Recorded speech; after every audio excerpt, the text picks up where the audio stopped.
Chapter 17, Officer Friendly. I saw Maria driving by and called for her to stop.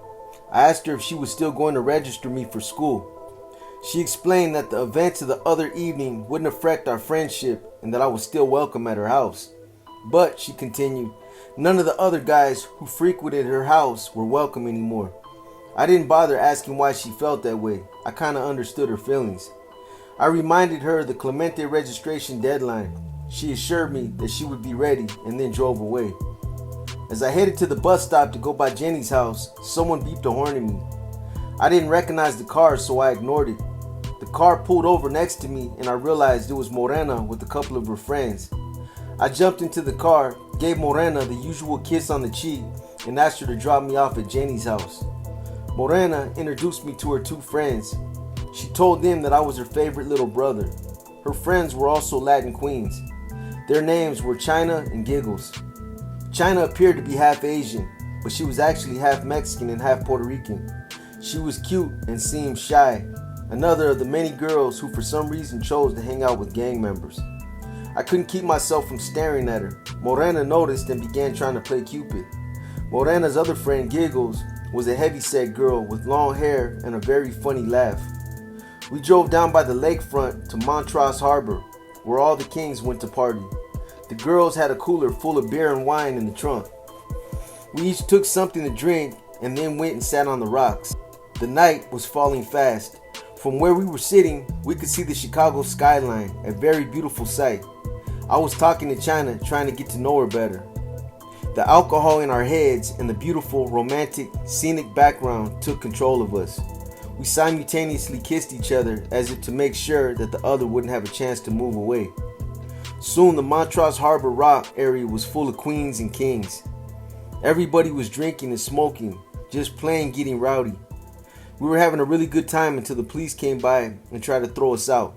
Some of the guys were very drunk and became hostile.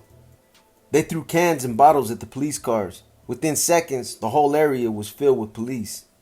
China and I sat there holding each other, watching as the police arrested people who didn't leave the park and beating those who didn't want to get arrested. Morena came over and told us to get in the cars so we could get the hell out of there. I watched in horror as the police beat on the people they were arresting. It didn't matter whether they were male or female. Everyone received the same treatment. I heard someone yell, "Stop that car," and suddenly a police officer jumped in front of us. One officer came to the window, pointed at me and said, "That's the little jackass that threw the bottle at us." I yelled, "Bullshit, you had the wrong person." They didn't care. They opened the door, reached in, and pulled me out by my hair. I could hear China screaming and crying. I glanced over and saw Morena being held while a policewoman hit her repeatedly.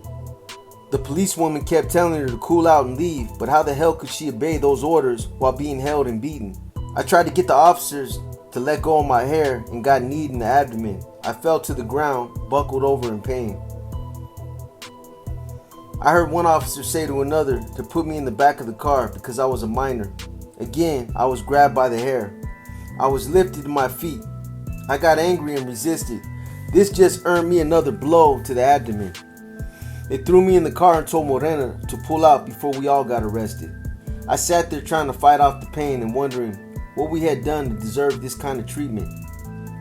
We drove by a sign that said park closes at 11 p.m. I realized that it was after 2 a.m. already, but I didn't think that sign gave the police the right to use physical violence against us. Morena cursed the police all the way back to the Maplewood Park. When we got there, we got a couple cans of spray paint and went on a vandalism spree. We must have driven around for 3 hours vandalizing stop signs, the National Guard buildings, schools, and anything we knew would upset city officials.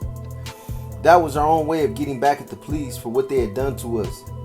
It was a stupid idea, but it made us feel a whole lot better.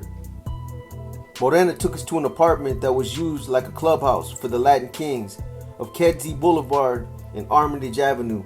The place was empty. All the Kedzie and Armitage Kings who hadn't been arrested at the lake were outside on the street throwing bricks and bottles at any police car that happened to pass by. I was tired. I laid down on the sofa and tried to get some sleep. As I drifted off to sleep, I came to the conclusion that the police were definitely an enemy of Latinos.